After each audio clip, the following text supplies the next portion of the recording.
अस्सलाम वालेकुम मेरे पाकिस्तानियों, मैं हूं ज़ुहैब खटक। ये वीडियो थोड़ी सी लंबी होने लगी है तो आप सबसे गुजारिश है कि आखिर तक देखिएगा। एक छोटी सी वीडियो मेरी नजरों के सामने से गुजरी है और ये एक बेसिकली हम टीवी पर, हम न्यूज पर एक टॉक शो है जिसमें ये साहब जो है एक पैनल बिठाकर, जिसमें डॉक्टर हूद बॉय हैं, वफाकी वजीर तालीम शफकत महमूद साहब हैं और डॉक्टर आयशा रज़ाक जो है वो इस पैनल में शामिल हैं।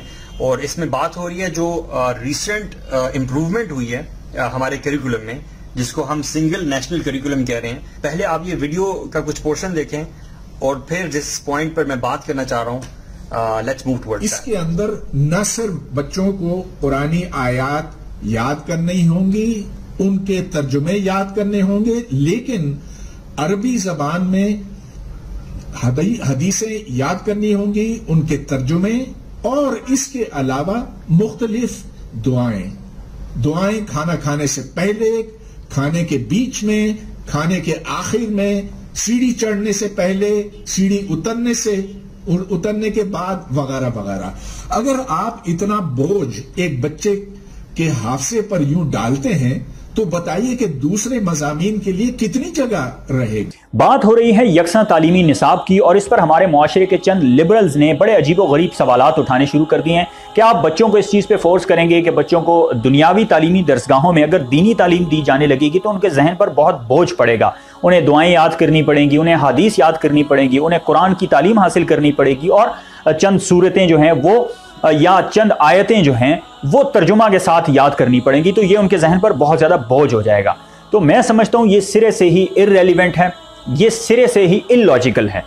जनाब, पाकिस्तान के जितने भी हुफ़ाज़ कराम हैं, आप उनकी उम्रों का तखमीना लगाएं, उनका जो है स्टैट्स और फैक्ट्स और फिगर्स जो हैं वो आप गैदर करें तो आपको मालूम होगा कि बहुत सारे यानी 95% से ज़्यादा जो हैं हुफ़ाज़ कराम पाकिस्तान के, वो बहुत कम उम्री में यानी 7 से 12 साल के बीच की उम्र में जो है वो कुरान हिफ्ज़ कर लेते हैं। तो आप सोचिए कि बच्चे के दिमाग में कितनी कैपेबिलिटी होती है कि वो कुरान इस उम्र में, कम उम्री में हिफ्ज़ कर सकता है। तो जो बच्चा इस उम्री में, इस कम उम्री में कुरान हिफ्ज़ कर सकता है, वो क्या नहीं कर सकता। अस्सलाम वालेकुम brothers in Pakistan and beyond.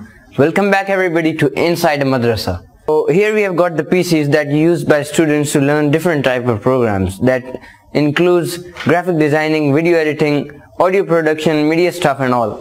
और इसके अलावा आप पाकिस्तान के बहुत सारे मुफ्ती कराम को जानते होंगे जिन्होंने दीन और दुनिया दोनों की तालीम हासिल की, और बहुत पढ़े लिखे लोग हैं, उन्हें दीन का और दुनिया का दोनों का इल्म है। कहा जा रहा है कि दीन का ताल्लुक मौलवियों के साथ है, इन्हें मौलवियों की हद तक, मस्जिदों की हद तक रहने दें, और इन्हें जो है आम मुआशरे में आम मुसलमान तक ना पहुंचने दें। यानी एक बच्चा अगर डॉक्टर या इंजीनियर बनता है तो वो दीन से सिरे से लाइल्म रहे। तो ये मैं समझता हूं कि सरासर गलत है और सरासर नाइंसाफी है। क्यों है? मैं डॉक्टर इसरार अहमद मरहूम का आपको हवाला दूं। उन्होंने ज़बरदस्त एक बयान दिया। उन्होंने कहा कि जनाब, ये दीन को जो है बदकिस्मती के साथ मौलवियों के साथ जो है एसोसिएट कर दिया गया है, और दीन में कोई मौलवी का कल्चर नहीं है। हर मुसलमान को इस काबिल होना चाहिए कि वो अपने बाप का जनाजा पढ़ा सके, अपनी बेटी का निकाह पढ़ा सके। लेकिन बदकिस्मती के साथ आप मुआशरे में देखें, क्या आपको ऐसे मुसलमान मिलेंगे? नहीं मिलेंगे ऐसे मुसलमान जो इस काबिल हों कि उन्हें नमाज जनाजा पढ़ने आती हो, उन्हें बेटी का निकाह पढ़ाना आता हो। तो हमें उसके लिए मौलवी की जरूरत पड़ती है, फिर हम तनकीद भी मौलवियों पे करते हैं।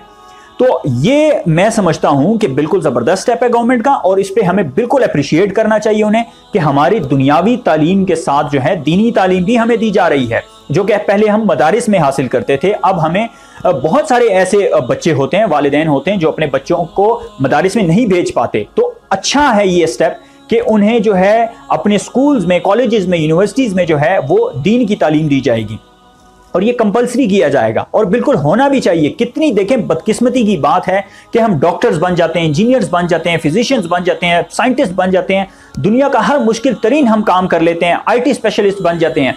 लेकिन जब बात आती है दीन सीखने की तो हम कहते हैं जी हम अरबी जुबान कैसे सीखें, हम चंद आयात कैसे सीख लें, हम चंद दुआएं कैसे सीख लें, हमारे बच्चों के जो है जहनों पे बोझ पड़ जाएगा। फिर इन्होंने कितना इलॉजिकल सा इन्होंने अपना स्टांस दिया कि जनाब ये देखें, आप जो है साइंसी तालीम जो है, जो दुनियावी तालीम है, उस पर फोकस रखें। तो देखें, सबसे पहले तो आप साइंस को दीन से जो है वो हटा ही नहीं सकते। ये क्यों नहीं हटा सकते? कुरान में आपको बाकायदा, देखें आप दीन की बात कर रहे हैं ना, मैं आपको बता रहा हूं, कुरान से आपको मैं रेफरेंस दे रहा हूं कि रिप्रोडक्टिव सिस्टम जो है ये एक साइंस है ना, इसका जिक्र भी कुरान में आया है, गैलेक्सी सिस्टम का जिक्र भी कुरान में आया है। तो आप कैसे कह सकते हैं कि दीन का ताल्लुक जो है वो साइंस के साथ नहीं है?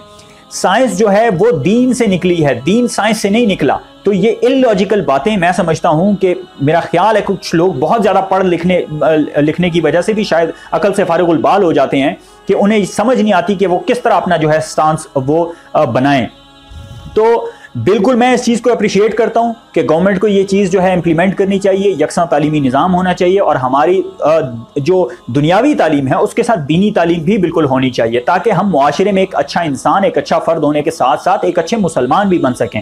ہمیں پتہ ہو کہ والدین کے کیا حقوق ہیں، ہمیں پتہ ہو کہ پڑوسیوں کے کیا حقوق ہیں، ہمیں پتہ ہو کہ ہمارے بہن بھائیوں کے کیا حقوق ہیں، جنگی قیدیوں کے کیا حقوق ہیں. ہر چیز کا ہمیں پتہ ہونا چاہیے تاکہ معاشرے میں کل کو یہ جو ٹرم یوز کی جاتی ہے پڑھا لکھا جاہل، یہ نہ یوز کی جائے. بہت بہت شکریہ.